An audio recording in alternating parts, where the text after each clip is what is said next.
Good morning. Welcome to our second city chat of the year. We host these quarterly, the Lake Mills Chamber of Commerce, along with the Main Street program. Steve Wilke has some of his staff here to do a brief discussion, and then we'll have some questions and answers. My name is Lisa Smith with the Chamber of Commerce. I'll be in the back. If you have any questions for the Chamber afterwards, I will be around. And welcome. So it's up to me? You can introduce yourself. Okay. I'm Steve Wilke. I'm the Lake Mills City Manager, and if you want to go, I'll... Dwayne Vanaris, Assistant Director of Public Works. I'm Dan Drescher, the City Attorney. Rob Getz, Parks and Forestry. Pat Matuszewski, Police Chief. soon retired police chief. Soon to be retired. So young to retire. Is that what it was? I appreciate that. Fuck I think up. that was a compliment. Syncrophant. It was meant that way, right? Yes. Okay.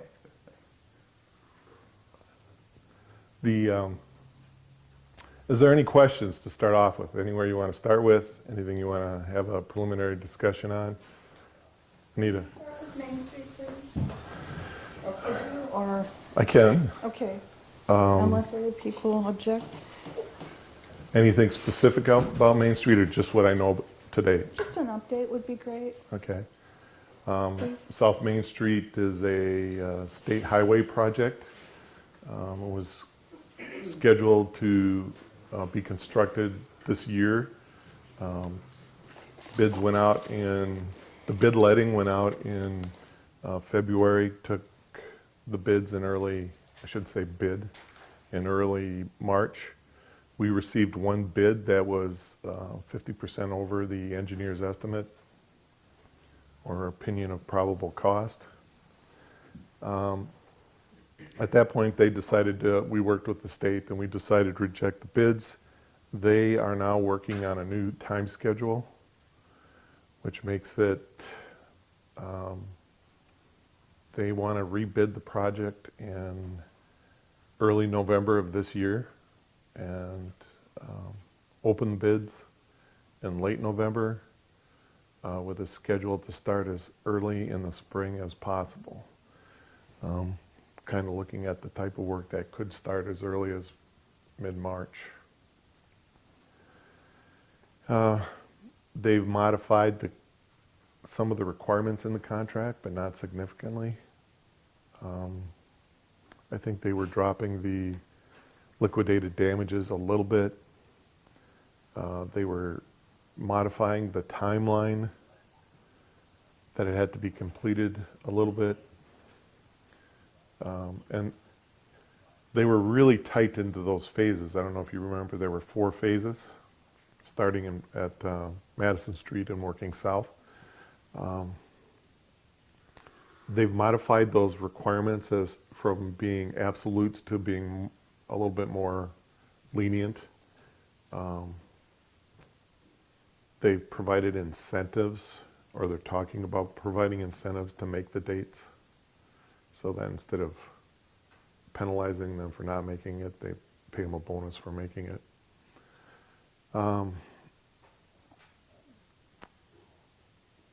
That's pretty much I think they were looking at making some slight changes.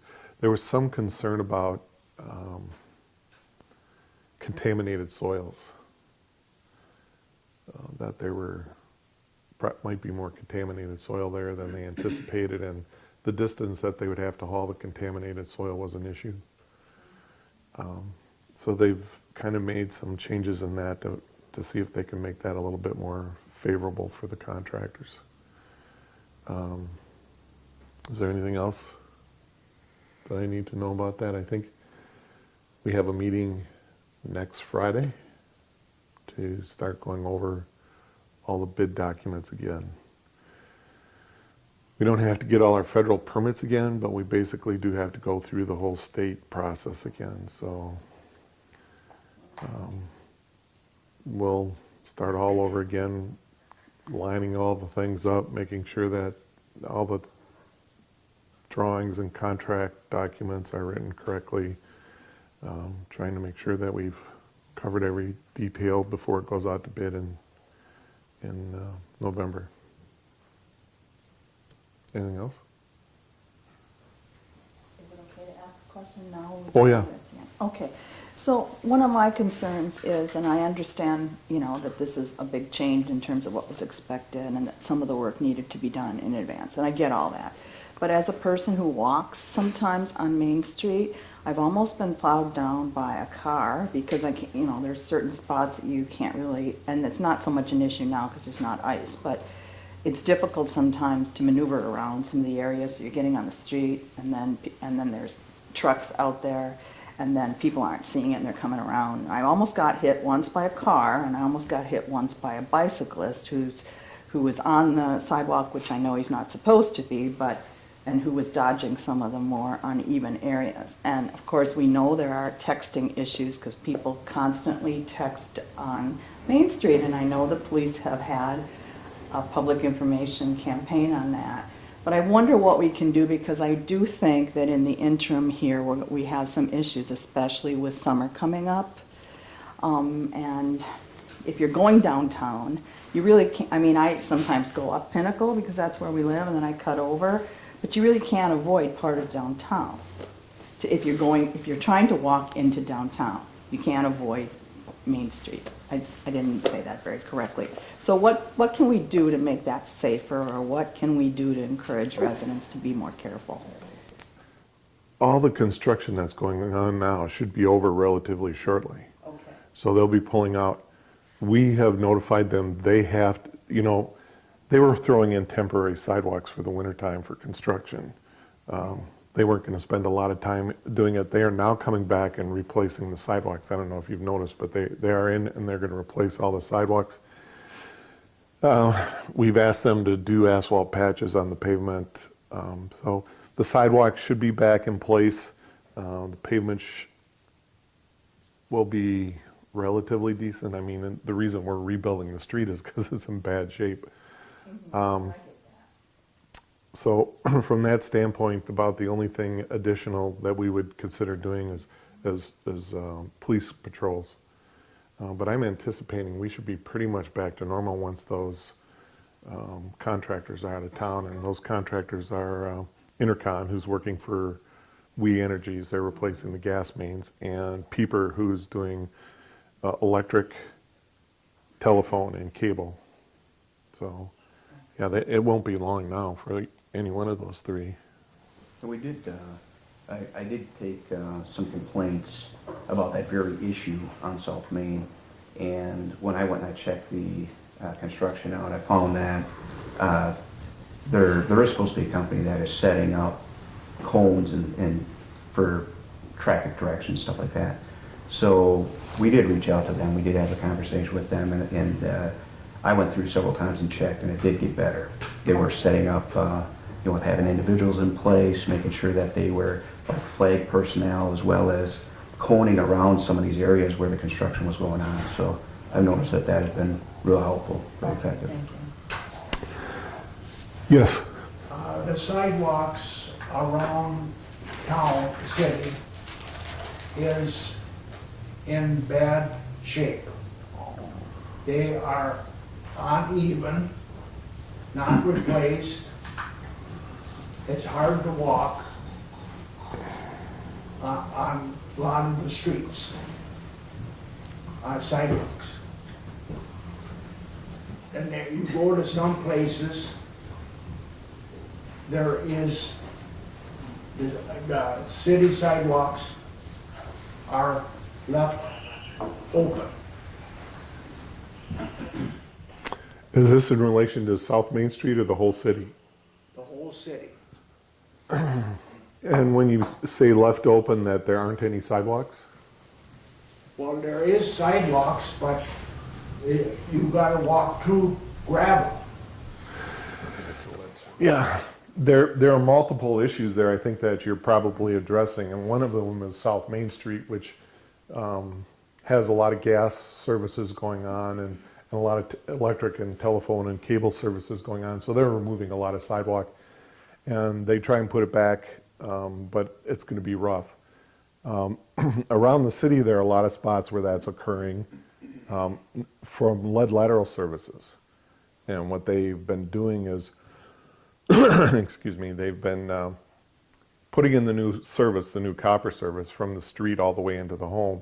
That portion of sidewalk comes out, and then they've been setting it back in, just setting the concrete back in, or putting gravel in, and letting it settle. They'll be back this year to pour concrete. So they should be able to get that around. But you're going to notice that a lot, because we're going to replace another 40 lead lateral services this year, and probably, well, not probably, next year we'll replace 50 or 60. So you're going to notice a lot of those sidewalk situations around the whole city. And it takes a while for them to get back in and repair them. So like most of those ones you're talking about are probably going to be repaired by S&S Plumbing sometime this spring. They're on notice that they have to take care of it. We do have a sidewalk program. We are out looking at it. We do have money that goes into the sidewalk program every year. This year it's about $85,000 of sidewalk replacement. It gets a little bit difficult this year in that with the changing in the sidewalk plans in relationship to South Main Street and Mulberry, and then the lead lateral service driving full street replacement. We'd look at certain sidewalks like on College and Fremont and Lake Street where we might go in and do work. But because we have to get in there and replace the lead lateral services, those water mains are probably 110 to 120 years old.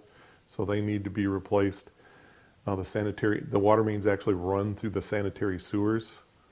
So that by DNR code isn't allowed anymore. So we have to, when we go through and we have to rebuild all that again anyways.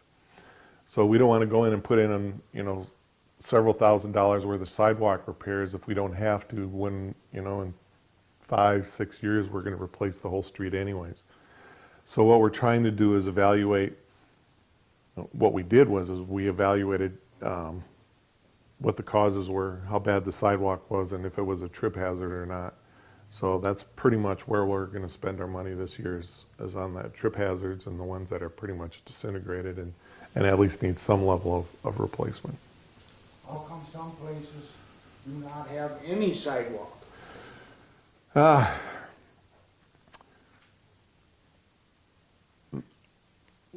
I'll start out by saying policy decision, which is a council thing.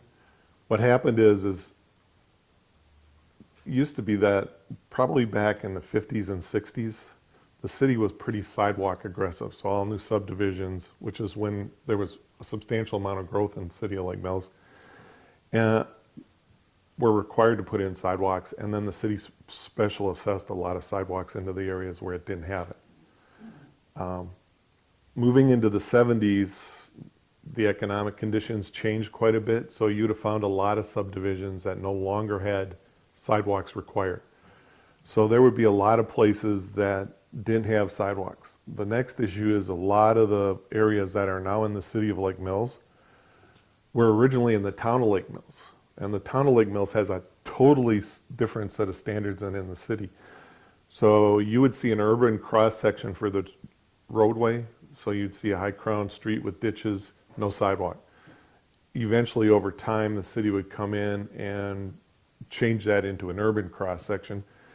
If they might have put in sidewalk, they might have not, depending on what time period it was, what the council was thinking at the time, what the conditions are. So if you take a street like Marguerite, we put sidewalks in on one side we did not. And if you look at the conditions as you start to go down the hill towards the lake, the slope on the south side of Marguerite is so steep it would be hard to make ADA without some substantial changes in the roadway. And then there was the records have a garage where the sidewalk would go. So we'd have to build kind of over the top of them or through them. So it was decided not to do that. On Ferry Street, from Phillips Lane north to Madison Street, the grade of the road is a little bit, it's not quite what we would want to have to get a sidewalk on that one side.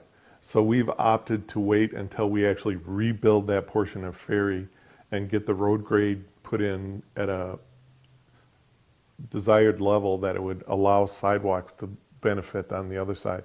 The second one is with the existing bridge there that crosses, there would be no way to get sidewalk onto that side all the way up the street. So we'd have to bring them up to the bridge and then cross them across. That wasn't what we anticipated was in the best interest. That bridge is a little bit blind anyways. You don't want people coming up to the bridge and then having to cross the street. So we opted not to do that. So as you look at sidewalk areas, you might look for what policy decision might have influenced why we didn't put sidewalks there. And that's why not every street has sidewalks and may not have sidewalks for quite a while, because we have to come in and look at, how we're going to regrade the front yard, how the street is going to set up, because sometimes a street is generally built with a 3% crown in the middle, and then some sides the curb is higher on one side than the other, and they kind of tilt back and forth as you move down the street to meet the changing landscapes that you're trying to run through. So it doesn't always make it easy to insert sidewalks, and so we've opted to look at when would be the appropriate time, or like on Ferry Street, a bridge. So that's why we don't have sidewalks everywhere. Why do new subdivisions have sidewalk? Because nowadays, the city requires every new subdivision in the city to have sidewalks. But that hasn't always been the case. I can point out one that I know of easily is East Mills Estates. They didn't have any sidewalks. They were done in '72. So you're going to find a lot of things that were constructed in that time period did not have sidewalks. 70 to probably mid 80s. After starting in about 1992, the city opted really to be hardcore on sidewalks. And so all new subdivisions have to have them. They ran a pretty extensive special assessment program from probably about 94 until 2004. They've backed off of that a little bit. Now they do it with street rebuilds, but that's how the sidewalk project, and it's based on council policy decisions.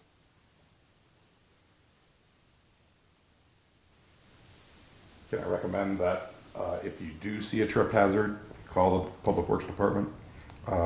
With that $85,000 that Steve mentioned earlier, we do proceed in a counterclockwise direction around the city. We're currently in the northwest portion of the city from ending last year.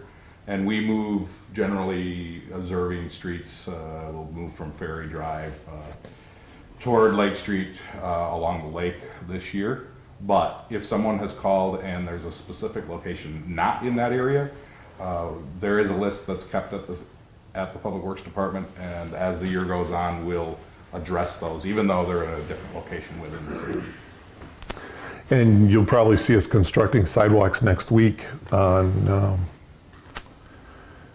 Tyranena Park Road from BP out past the cemetery. Now that's a county highway, so we have to have certain kinds of agreements with the county. We have to get a permit from the county to put that sidewalk in. But there was, with the grocery store being out there now, there was a lot of requests to have sidewalk in that area. So we've put one in there. We're putting one in there. I have two questions. One, there is a trip hazard on the corner of Lake Shore and Fremont. I've seen numbers of people trip there while they're walking their dogs. The second question I have is, how do you determine when to resurface a street? I'm speaking specifically of Lakeview from College down. Yeah, it's down the It's hill near there the by the Catholic Catholic Church. You know where it's at.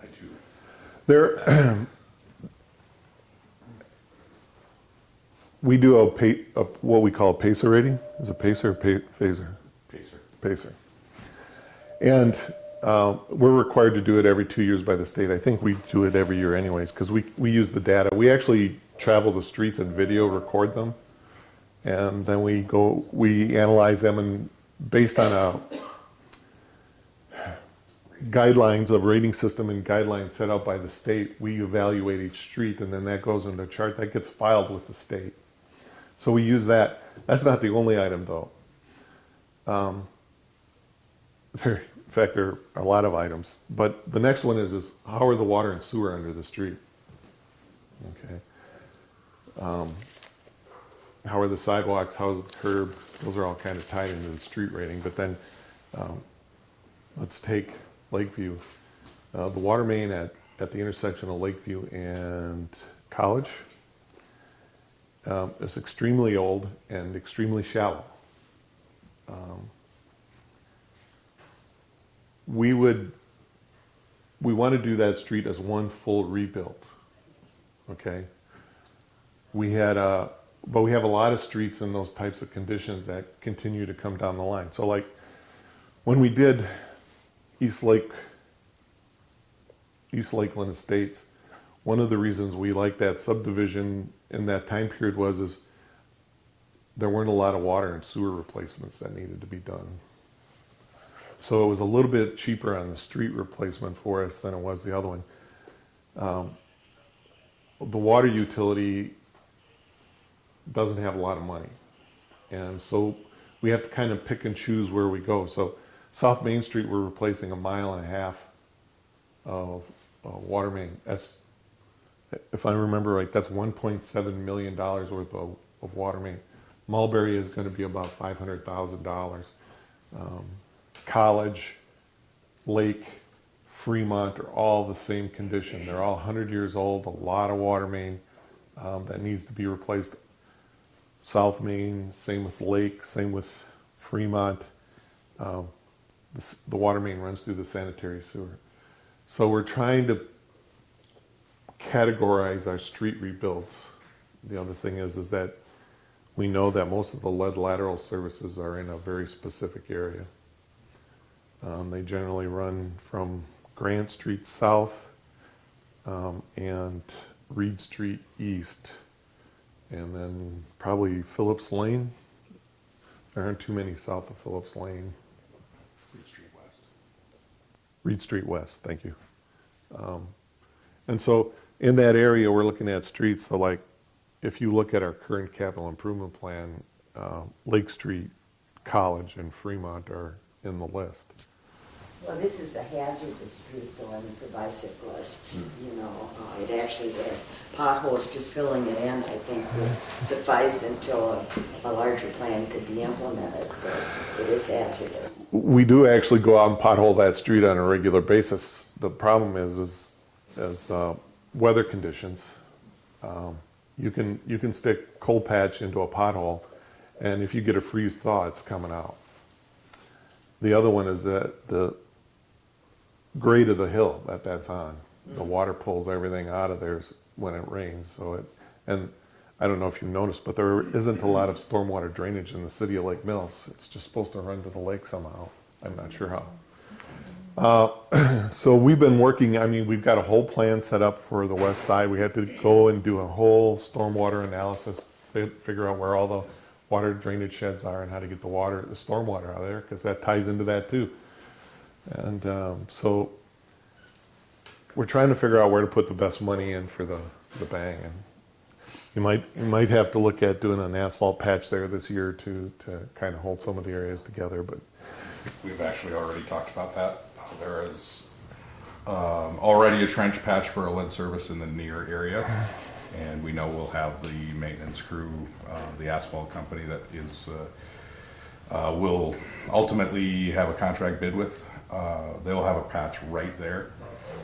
The extent of the patch in the intersection is still being debated.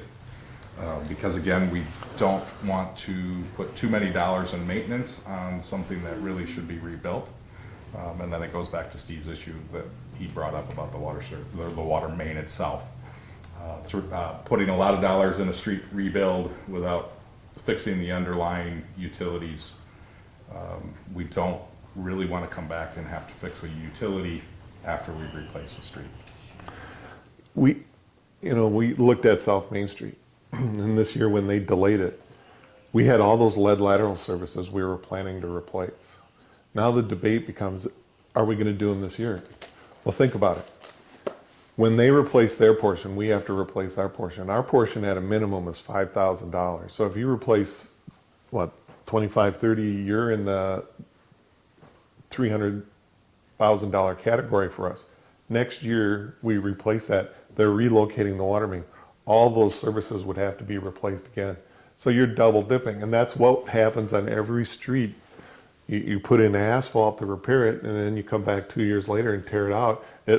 I taken a lot of criticism for Madison Street already because we laid that brand new asphalt down on it, and now everybody's going in and replacing their lead lateral services. If I had known how many lead lateral services were on that portion of Madison Street, I might not have laid asphalt on there for a while. So those are kind of the things that we're working on. We have a gentleman that works for us, does nothing but survey lead lateral services. You probably have met him recently, Brian. And so those are the kinds of things. We're developing an inventory on meters, what types of water services. The PSC this year decided to start keeping data on the types of lateral services.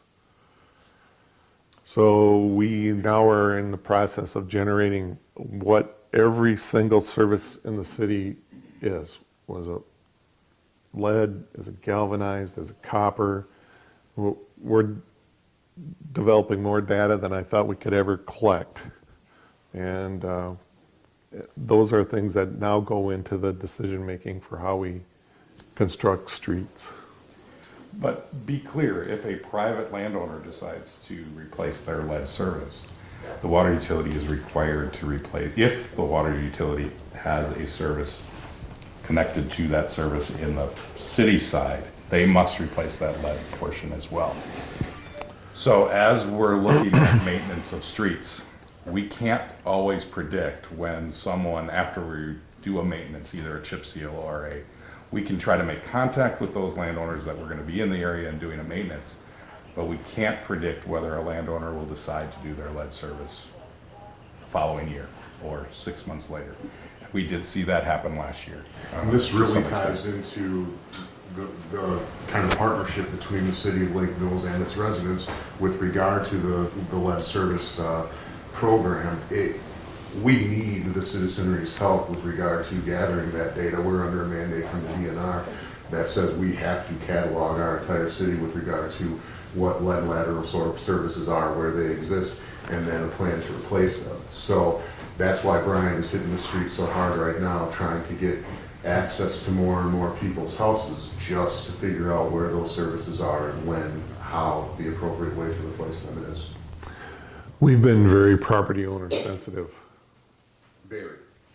So if we have not been very aggressive in making you make a decision on replacing your lead lateral service or even letting us know what type of service you have, those days are gone. The DNR through the EPA is really through the DNR now saying you will know, and if you have to go into that house under any form to figure that out, that's your problem. And they are aggressively trying to get us to implement programs that say, when we rebuild the street, you will replace a lead lateral service. Not just that you have the option to or that we encourage you to, but that you must.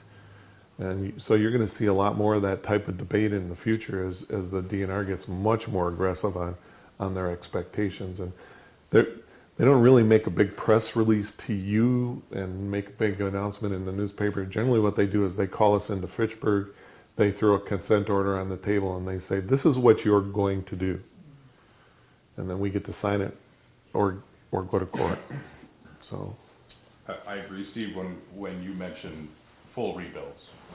When I mentioned earlier maintenance type work, if we're doing a chip seal program, which is a shorter lifespan maintenance type work that we do on some of the streets to lengthen the longevity of the pavement, obviously that's an economical maintenance tool that we use. The unfortunate part is occasionally we will have patches that will be in those areas shortly thereafter. yeah. Yeah. How about Margaret Street? How about going to a flower garden.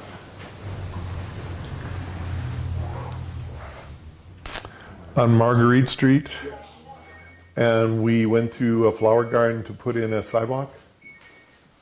Or a lead lateral service, or, Well, they're going, was in the paper about it.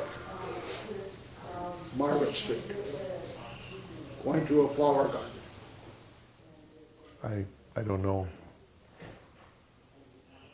I don't know what it would be about. I haven't heard about it. If you could get it to me, I'd like to know what the issue is. I know that every street project, we have issues where people have built things into the right of way, and then we have to remove it as part of a street construction project. But Marguerite Street was done 2002, 2003. I don't know. Was this a recent flower garden issue? It was questioned about it. Would that be in Griffith? I don't know what it was. Sorry. We can investigate and ask Paul if there's, Yeah, well, I haven't heard anything. I haven't heard anything about that. Have you?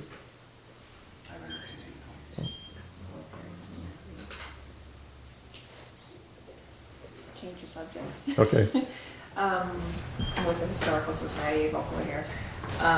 As you know, you guys are well aware, there's going to be 3 historic districts soon. I think, I'm not sure, South Main Street already. Yes, South Main is already So one. they'll have Mulberry Street area as well as the downtown area. The application's complete and it's going to be submitted by May 1st, which is fantastic, long time coming. So what's the city's plan now that we have some established historic districts? With, What's next for the city? I'm actually in the process of setting up a task force to start looking at what could be done next as far as preservation aspects, which could lead into a preservation commission at some point if we have the support of local government, not only just the city, but also the towns in the area as well. It would be a little different for them, obviously, because they're more of a rural setting versus an urban setting. But I'm looking at your comprehensive plan in Chapter 2, the agricultural, natural, and cultural resources. And under cultural resources, you know, it lays out what our historic sites are, what our resources are, and what some of the goals of objectives and policies are going to be. And I guess I'd like to know, now that we have historic districts that are going to be established, what's the city's plans moving into the future? I can tell you that there has been nothing done from the policy level. So we, at the staff level, just do what we're required to do in relationship to what the state and federal requirements are with historic districts. So we evaluate those and then move forward. So most of our stuff in relationship to what we would be doing is analyzing how we run through a historic district and reconstruct and what the impacts are. So like, you know, if it's noticed, like on South Main Street, we had to pay for that one to be a historic district because it was considered we had done enough impact to the historic district that it would be a requirement of the state project. Had the same requirements on Mulberry, but we weren't required to do it because they didn't consider there was enough impact to the neighborhood.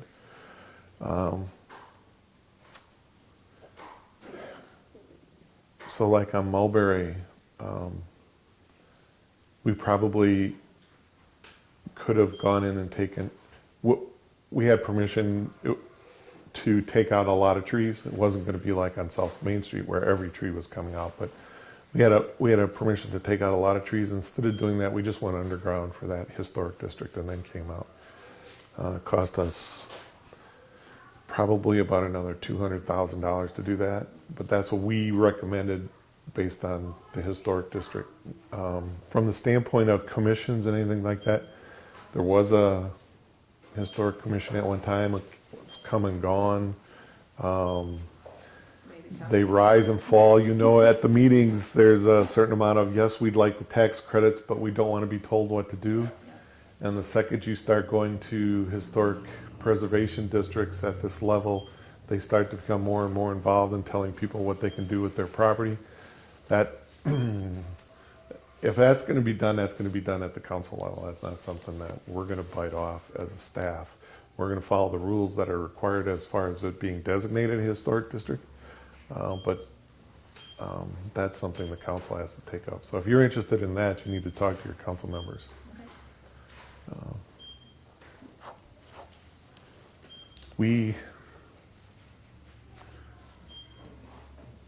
I want to be careful how I say this.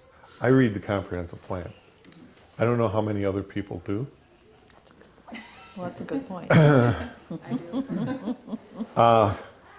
are a lot of things in that comprehensive plan that we kind of walk past without looking at. And, you know, I say, have you read the comprehensive plan? Do you know what the conditions are here? When they implemented it, I asked that same question because we were a lot more conservative then than we are now. And there were some things in that comprehensive plan that I thought were very much on the edge of where none of those people would have gone at that time. Now I think there's a little bit more willingness to go there, but it's still not I wouldn't say that we read the comprehensive plan and use it as a guide on everything that we do.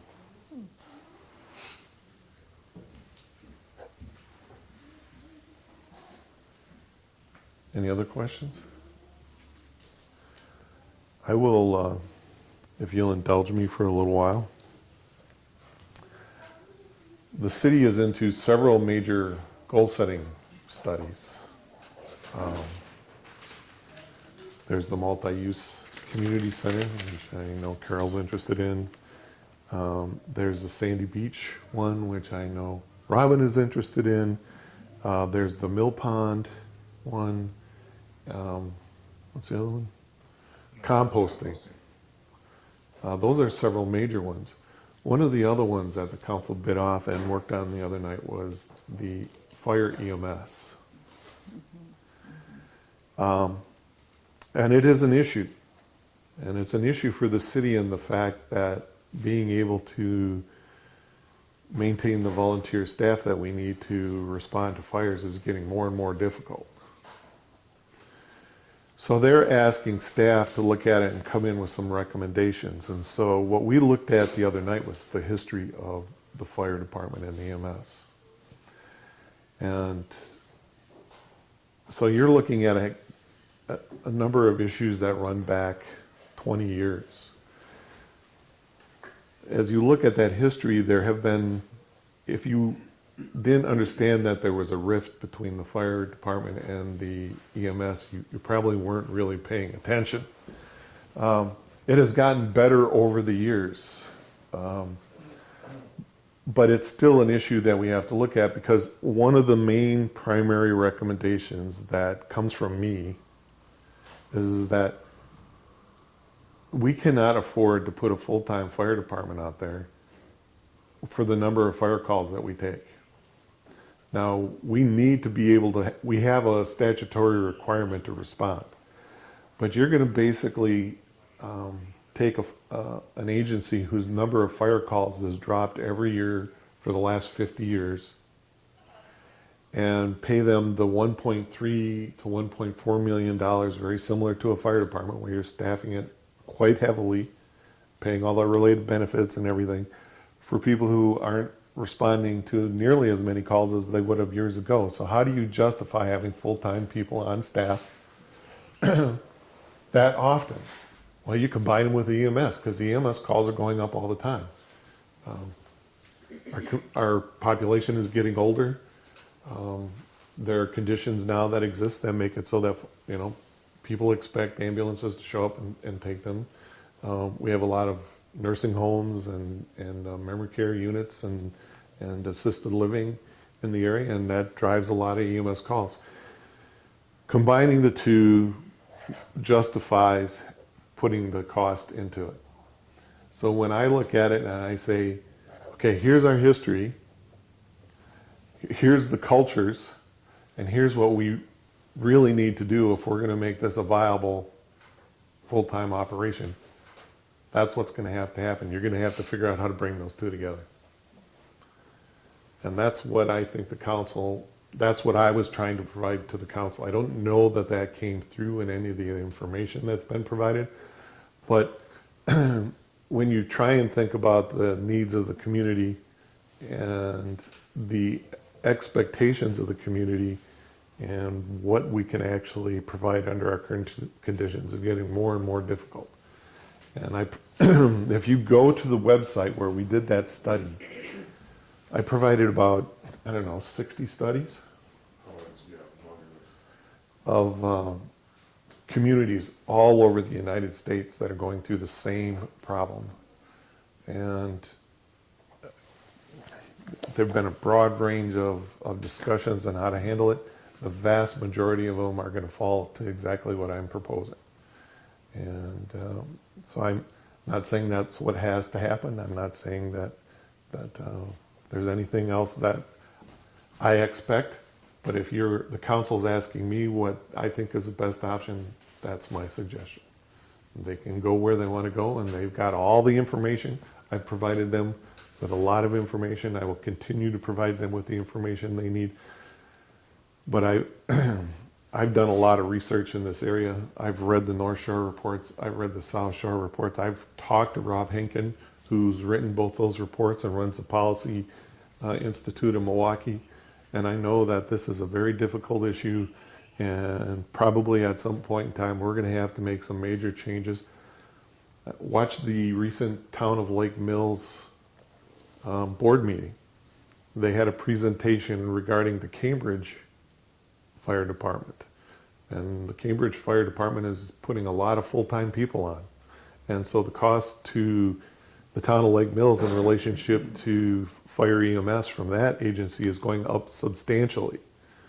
And we have kind of covered it by allowing full-time staff from the city to respond during the daytime. But we're having, I don't know if anybody's noticed, but there are going to be several people retiring in our agencies over the next couple of years, and we're going to lose a lot of those people. And then we're going to have to figure out how to replace those people. And it's probably not going to be from those departments. I'll give you one instance. We had a concrete job that we were doing on Grove Street. We took a fire. There were several people there waiting for a concrete truck so that they could repair the curb and the sidewalk. The fire call came out, and 2 of the 4 people there had to leave to go to the fire call. So we had to reach out to another crew to get enough people over there to handle the concrete work that was supposed to be coming. And the only other crew we had was a crack filling crew, which requires 7 people. So if you took 2 people off that crew, you didn't have enough people to do the crack filling anymore. So the whole crack filling crew just went over to help with the concrete. So they're now sitting there waiting for the concrete to arrive. And everybody who drives by sees all these people standing around waiting for a concrete truck to arrive, and I get calls. Mm-hmm.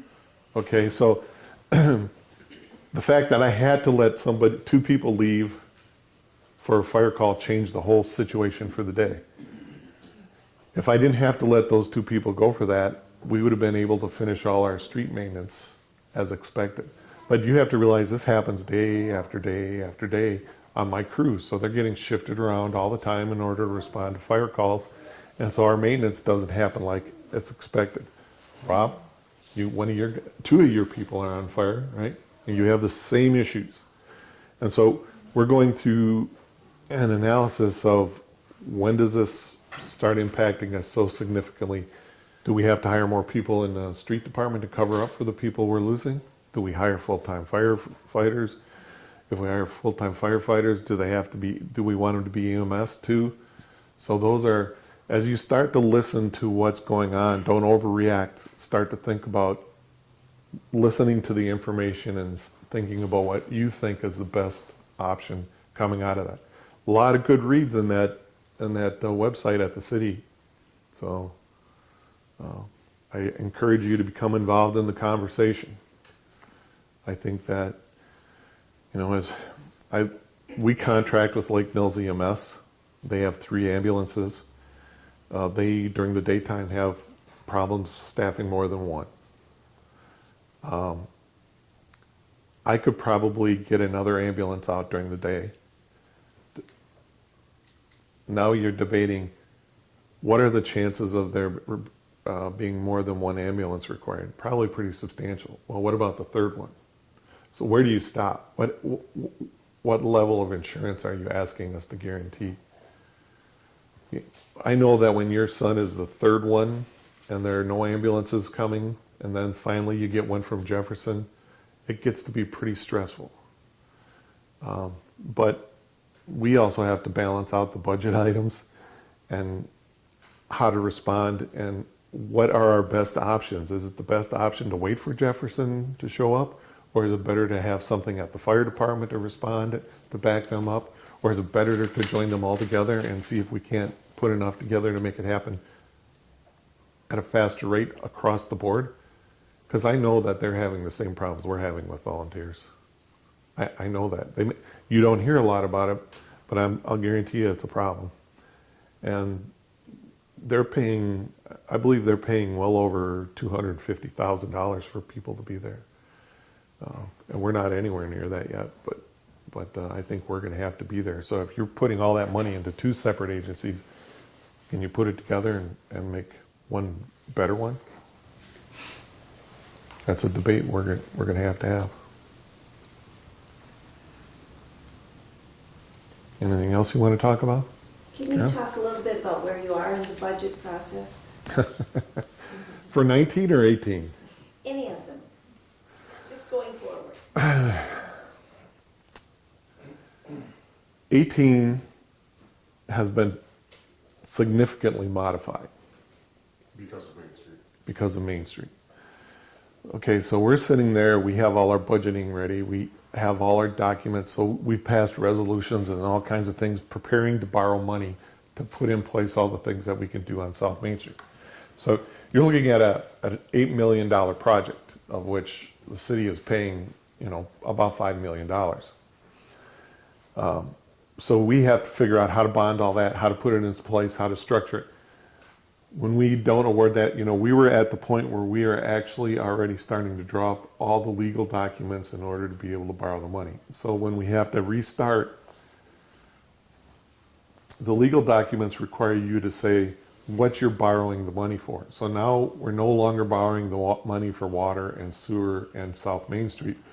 What are we going to borrow the money for? So we also had it structured where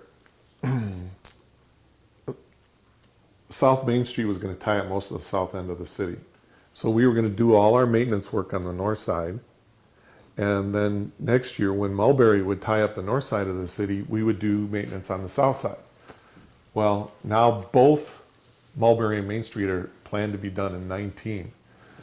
So we had to shift all the maintenance that we would have done in 19 to 18. So we had $800,000 worth of maintenance. We now jump to $1.6 million worth of maintenance.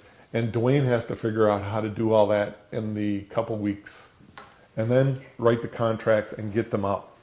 So Dwayne has been a little crazy. He'll probably ask for a lot of vacation. But those are the kinds of things that happen in the current year. So we're fighting the current year's budget to try and put it back into shape to where we can get certain things to occur. When the budget's passed in November, I don't start a new budget until January. So in January, I started the 19 budget. I have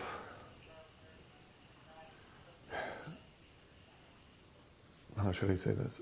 I have about 85% of my preliminary budgets done.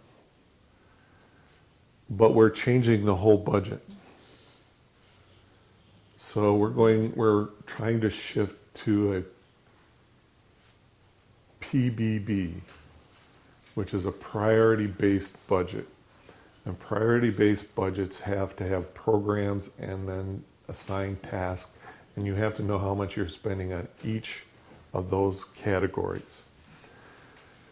So instead of just having the fire department, you might have, water rescue, inspections, emergency training, and you're broken down into those categories, and then you have to have all the money specified for those categories. And you know how much you're spending in each one of those categories, or you hope you do. But then we're on a web timesheet. You have to go through and make sure that all those line items that those guys are filling out match the now program, so that when they fill out that timesheet, their time goes to that project. And when they do a work order, all the work orders are assigned to the right project category.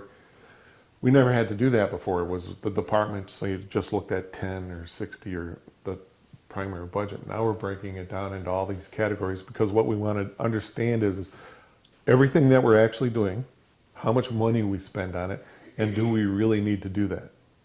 Because as money gets tighter and tighter, and there are things we want to shift money back and forth to, you have to be able to understand how to make those dollars work best for you. And cutting 10% off the top of every program just makes every program 10% worse. Sometimes you just eliminate a whole program and shift that money into the other ones, because some programs you really want to make good, and some programs you just don't need. And that's kind of where we're headed to. I guess from my position, and we're a very lean city. We're a very, very lean city. We're so lean we don't do a good job of collecting a lot of data. Most of us are just guys who get out there and work every day, and so getting the information that you need to be able to generate the type of information that you're looking for, or even what program you're ultimately going to eliminate. I think most of them, people are going to say, no, we want that program. And then it's going to be, well, how do you get more money into that program? And those are then now the debates that we're going to have. It's just like the fire EMS one. We want these, we have to have these. How are we going to fund them? And what's the most efficient way to fund them? And that's always the debate for everything that we do. And how to analyze that becomes more and more important. So the whole budget is being rewritten. So everyone here got a budget. They've been asked to provide a substantial amount of information to me in the next 60 days. And then we're making that shift over to a more program but related budget. Yeah. You mentioned there's several kind of bigger projects you're looking at, like Sandy Beach and no pun in that, and this, and you're saying, how are things progressing? Is there a priority level in the staffing yet? I think that Sandy Beach would probably go to the top of the list. And so what staff is doing is the council requested the staff determine how to phase the project. So we are looking at what we believe makes the most sense at starting the first phase, then moved into the second phase, and then the third or fourth phases. Sandy Beach is a much more complicated situation than you might just think. When you're dealing with we run our business or government by funds. And certain funds are very statutorily controlled, like the general fund. And then there are revenue funds and utility funds and all kinds of different funds that can be categorized, and some are much more regulated than others. So the general fund, when they made a decision at some point in time after they bought it and they're running the trailer park, they made a decision to take all that money and just dump it into the general fund.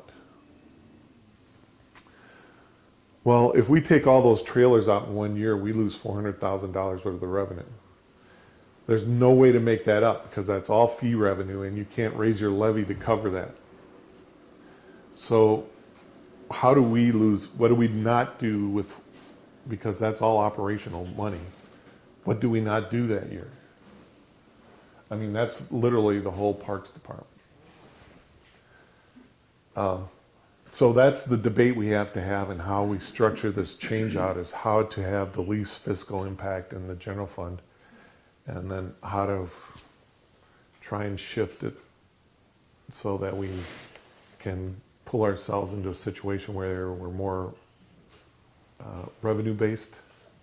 So the fees go into a revenue fund that then supports certain features of the redevelopment, and then, so when we structure our priority-based budget, all the work that Rob does in that then goes to fund Rob, and we understand what our expenses are related to that and how we can move forward, and then what is a relationship to the debt service, and then what goes to the real estate, which is then the city's portion. So you're paying a certain amount of rent to the city for owning that, using that real estate, and so we're trying to work through these categories and figure out. So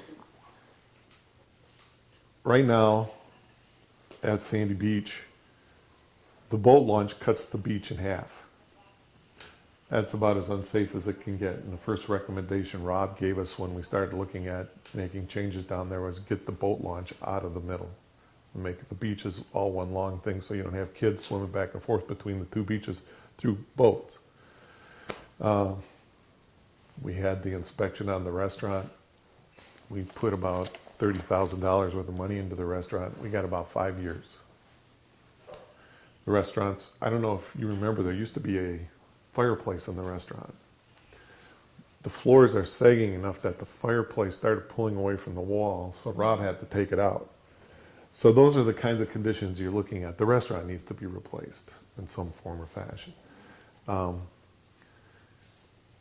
Most of the trailer park was built sometime in the 50s or 60s. They got rubber hoses and plastics providing water and sewer that's all busted up, and the sewer conditions are not at the top of the public health chain. So we need to do other things. We need to put in a tornado shelter or weather shelter out there. So the debate starts.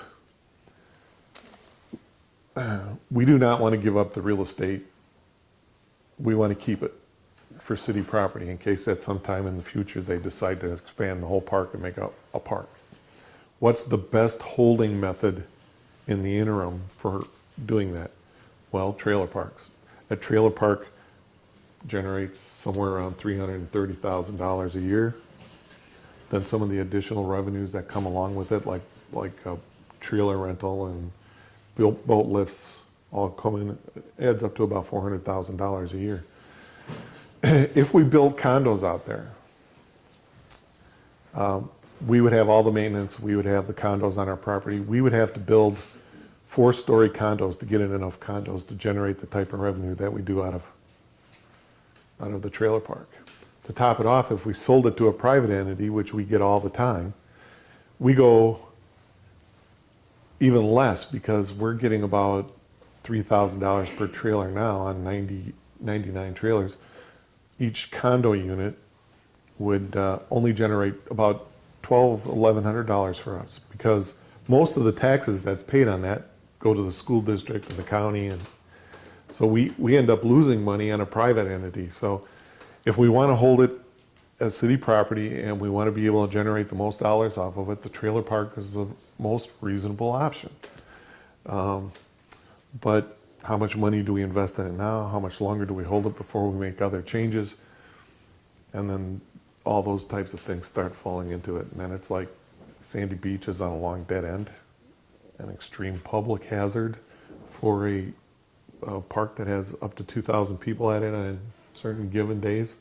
So there are a lot of other things that we have to consider when we're doing this. So then we moved, we looked at the restaurant, then we looked at separating, well, if we divide the trailer park up into 3 different phases, then we only lose so much money each year. Change the parking, change the stormwater, change, what else do we change? So we've tried to evaluate everything that we can possibly evaluate. Water, sewer, electric, access, everything.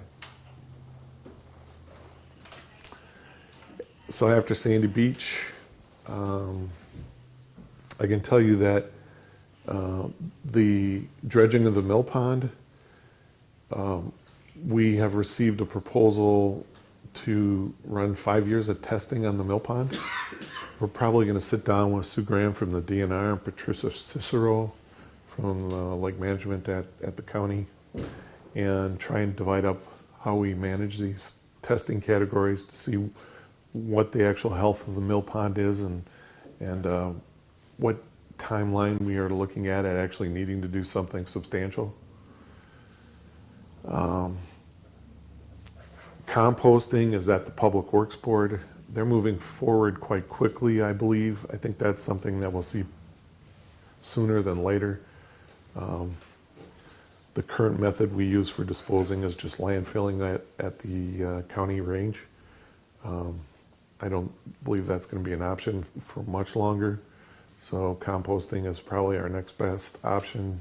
Public Works Board is working on that, so I guess we'll see where that goes. The multi-use center is going to be alternating with the fire EMS at the council level. So you'll probably see that on the next council agenda. May 1st.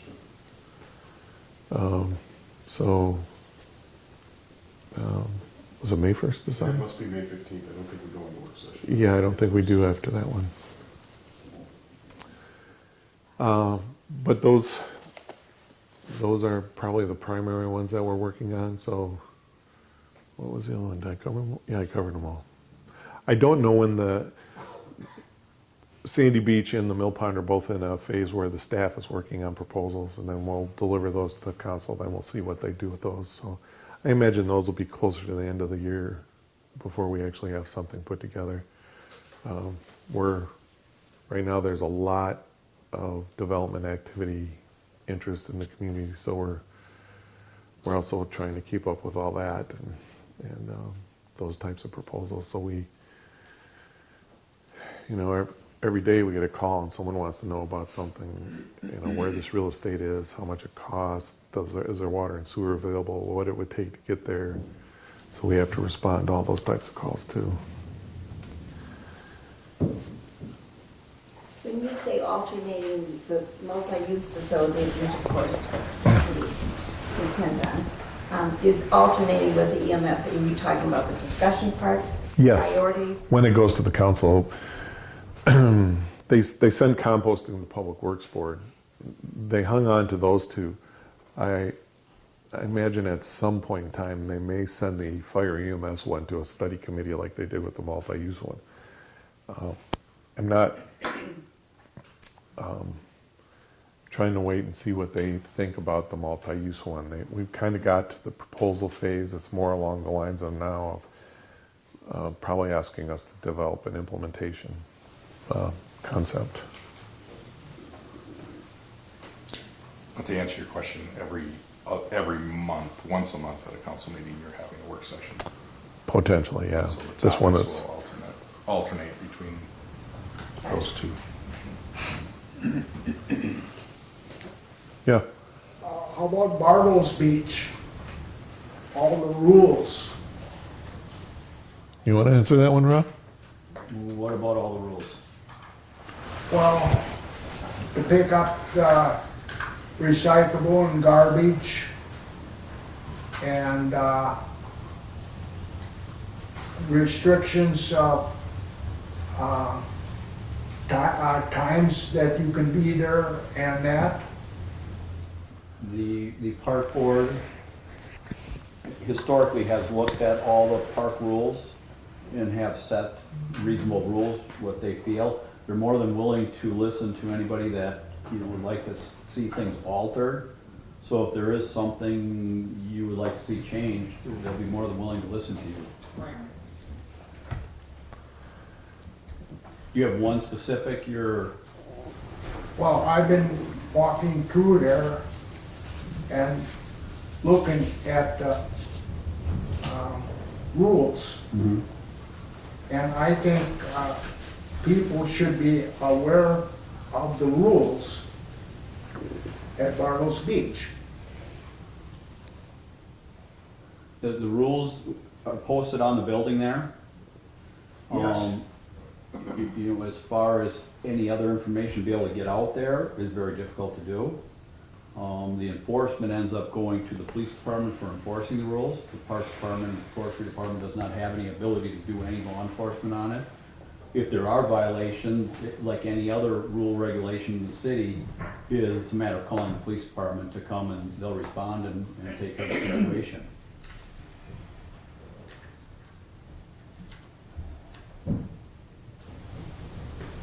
question for Rob. The signage at Tyranena Park regarding the updikes and their history, I know it was in bad shape and was taken down. Is there an intent to replace that? That's a Boy Scout project. Okay. The gentleman that put that up, the post rotted away. Ultimately, he took the sign back. Okay. My understanding is the idea is he would like to have it put back up there. Okay. So it is on his back to be able to do that. We were wondering because we had some Eagle Scouts looking for projects too, so. That was an Eagle Scout, slips my mind exactly which one. One of the agreements we have with the Eagle Scouts is when they do a project like that, if it does, it's, just too cumbersome for the city to keep maintaining all those, that at some point it may be removed by the city, thus the rotting the poles that fell over, but the Eagle Scout elected to take the sign back. Okay. I have one question. I live next to a city pier, and it is posted there should not be dogs there. Now, is that a health regulation as much as anything else? Because there frequently and daily are dogs going off the city pier. I don't care personally, but how should that be enforced if it should? The same as any other rule or regulation. I don't know how that one came into effect. I've been here 20 years, and that ruling has been there since that time.